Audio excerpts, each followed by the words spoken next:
When we moved to Naples, my husband and I, in 1992, there was a preschool called the Caring Place.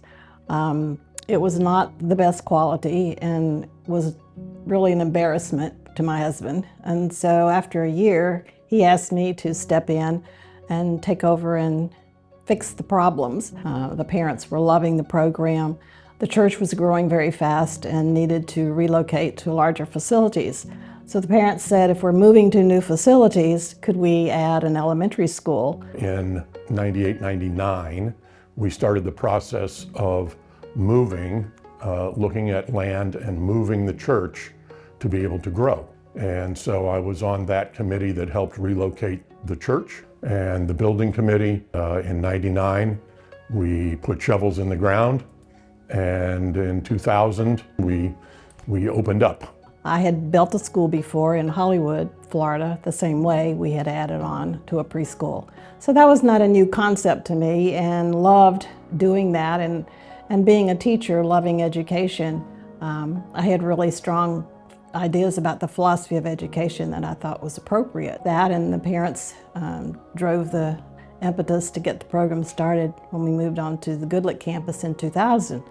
The basic philosophy that we started with was called whole brain learning, and that was, I have a very strong Montessori background, so it was addressing how children learn and what kind of environment that looks like, helping children become independent learners and not sitting and listening to a teacher tell them what they need to know. What moved me to work with Ginger was she was really interested also in whole brain learning theory and multiple intelligence learning theory. We even looked at how the classroom should be designed, how they should be painted, again being friendly to how the brain grows, whether it be the colors and sounds. We had little waterfalls in the classroom and not a lot of distractions on the walls. We're really doing everything to make sure it was friendly for students to learn in and not have a lot of distractions. We started with the kindergarten and first, second grade split the first year with 37 children. A lot of competition because we're in an area at the Village School that has good public schools around it. So attracting children away from that was going to be a challenge, and I knew that. At that time, my son was ready for kindergarten, and I had already received a full scholarship at the community school. And St. Anne was expecting my son to go there because we just finished the capital campaign. And I chose the Village School. We developed a very strong learning philosophy that was a little bit different, and that attracted parents to that, and they liked the fact that we had not only strong education, but a Christian component as well to teach Christian values to their children. So that's our beginning. When I started teaching at the Village School, we had babies through lower school. It wasn't very big, but it was wonderful. But in Naples, we realized that a faith-based education was really needed in the schools, and parents wanted it, families wanted it, and so the Village School decided to grow. And we grew into a middle school, but at that time I would not have seen it to be anywhere like it is now. I remember our last accreditation before we added the upper school. We were talking about adding upper school, and the person who was there in charge of the accreditation team said to me, "Ginger, why are you going to ruin this beautiful little sweet school with sex, drugs, and rock and roll?"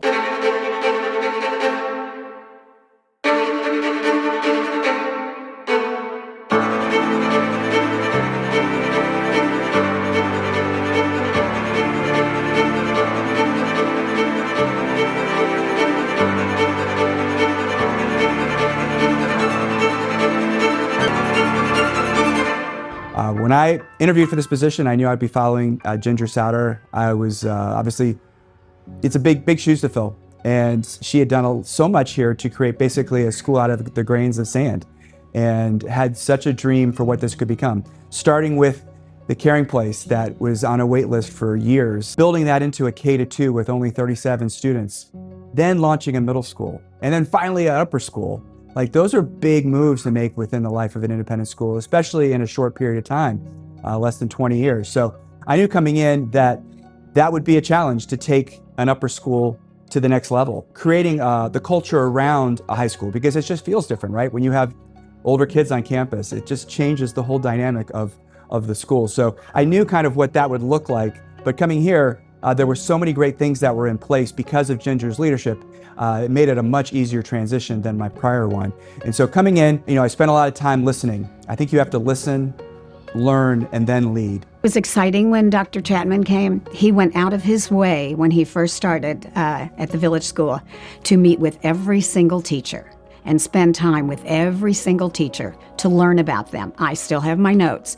And it was one-on-one time, but he looked into your heart and he listened to your thoughts, your goals, your dreams, and was compassionate about it. I would say since day one, I have always felt that Dennis Chapman is not only our leader, but a good, sincere friend.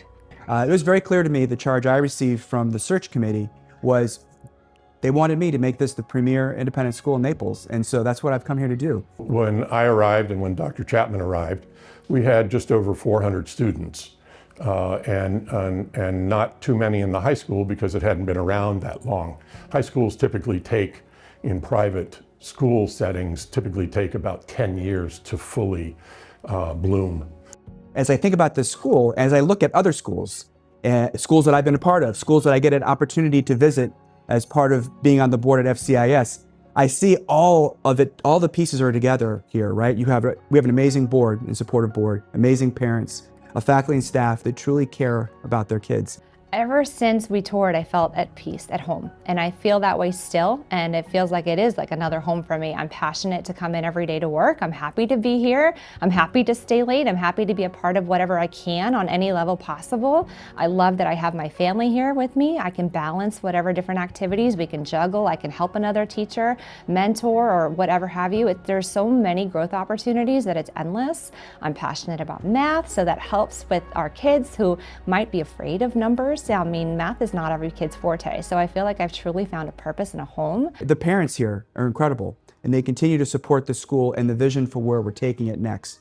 And I think what we've been able to do in a relatively short period of time is make good on those promises. When we say, we're going to go do this project, we raise the money and then we go do it. And we consistently do that over and over again. So I think the school is poised for the next iteration, right? We've grown, but we've grown very thoughtfully and carefully. I think there's always a concern on anyone's mind when you're growing that you'll lose the intimacy of the environment or the culture or the community that make the school unique. And I can tell you, as long as I'm here, that's never going to change. We are very happy with Dr. Chapman.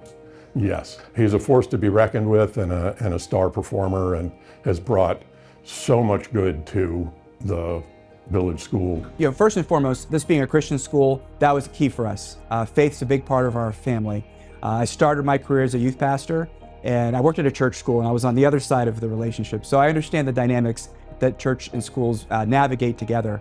But for me, it was the STEAM environment that we've now taken a step further with STREAM, adding the R to STEAM for religion. I saw an environment where learning was fun. That's what's really exciting about this school is our family, we have two children that are now 10th grade and 6th grade, and they're very different types of learners. What the Village School does, more so than any school I've ever seen, is reach all different types of learners, meet them where they are and help them reach their fullest potential.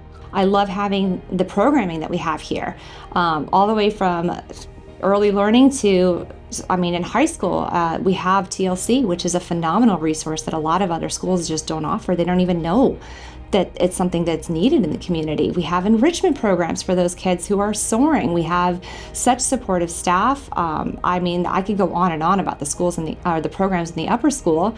We have Quest, we have the internship program, we have sports. There's just so much, something for everybody, that it is a village. They're the heart of our school, right? They're the reason why our parents are here, because of their dedication. So when we say known, nurtured, and loved, that's not just a slogan. We love being grandparents of a Knight. I was delighted, as was Kim, my wife, to be honorary grandparents for the day and be able to address the other grandparents and special friends that were in the room. So that was a lot of fun. I think that's one of the beauties of this school is it's students first, right? That's one of our core values. And we follow those students' interests. And so when they come to us with an idea, we try to do everything we possibly can to make that happen. I've been very involved in the athletics lately. I'm also the captain of the cheer team this year, as well as the track team, and I have made some PRs in this school and a lot of records for the school, and I'm also involved in the arts. I've done theater and culinary arts. For culinary, I was involved in a cooking show a few years ago, which was a very exciting part of it, and academics, I've done a lot of AP classes, which I'm very grateful the school has to offer. So in athletics, we want to hire the best coaches. We want to make sure they've got uniforms that make them look the best they possibly can. We want to make sure they've got the facilities they need in order to be able to compete. Those things are all, that's on us. And then our ask is their commitment to us, right? Is to be there for practice, to be to their games. And that's a shared commitment, right? Unless you have an 11th or 12th grader who drives, it's a family commitment. And those in the audience know, like if you want to have a successful athletic program, it's got to be a two-way street. And so we ask our families to continue to support, not just financially, these initiatives, but also with their time. So Ted and Ginger had a vision to start a school affiliated with North Naples Church. That relationship continues to move forward in a really positive way with Pastor Mark and myself. Our goal as church and school is, what do we need to be doing now for the next 25 years to make sure that the church and school continue to thrive together? And those are the conversations that our board and the church board have on a regular basis. The church has been, fully supportive of the school and has for a long time aided the ability of the school to exist there. And we need to move off that model and reliance on them as much as we are. And to do that, we have to fund more of it ourselves. At the Village School, we have Christ skills, all the way from the little ones in the twos, all the way up. And our curriculum is based on that. And in this classroom, it's an everyday thing. Faith is something about, something you can't see, but the evidence is there. And we had all the evidence that the methodology we're going to be using, this being a Christian environment, whole brain learning in a Christian environment, we knew that we were going to be successful. I look back in 25 years and I think, gee, that's a long time, but I think 25 years ago there was a pile of sand on that property. So to see where the school is now, I think one of the hardest things that I ever did in my life was in June 2018 was to walk off the campus knowing that I wouldn't be coming back the next year. So yes, to see the things that have occurred there, but I'm still very much emotionally involved with the school. I'm not here, but it's still very dear and near to me as my child. It's exciting what the future holds for the Village School, and I hope I'm here for a long time to see it. To have seen it come so far is exciting. But the children, to watch them grow, when my family's scattered about, this really is my family now, and I'm excited to see where it's going to go. Under Dennis's leadership, the sky's the limit. When my family came to the Village School in 2018, we didn't just come here for a job. We came here to leave a lasting legacy. We wanted to make an impact on this community. So as I think about what I inherited, the bones of a school that are just tremendous, right? I think that there's such a great opportunity here to grow and leave this school even better than I found, right? That's kind of what we should all be doing, right? We say that to the kids a lot too, of when you're leaving the table and you want to leave the place better than you found it, right? Recently, I heard about someone that said, what can you be doing over the next 3 to 5 years to impact your legacy?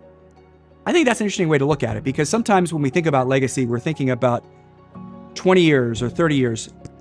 God didn't promise us tomorrow. God only promised us today, right? And so what can we be doing now as a school community over the next 3 to 5 years to then leave an impact for the next 25 years and beyond? What are we doing to ensure this school is set up with financial sustainability for the next 25 years? Schools that are young, like the Village School, spend a lot of their time, energy, and resources on the here and now. But what are we doing as a school community to think about the future?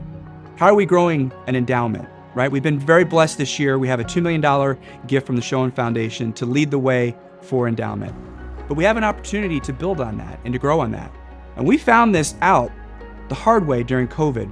When we had to close the 0 through 2 program during the shutdown, we still had to pay our teachers, but the school had nothing to fall back on because at the time it had no endowment.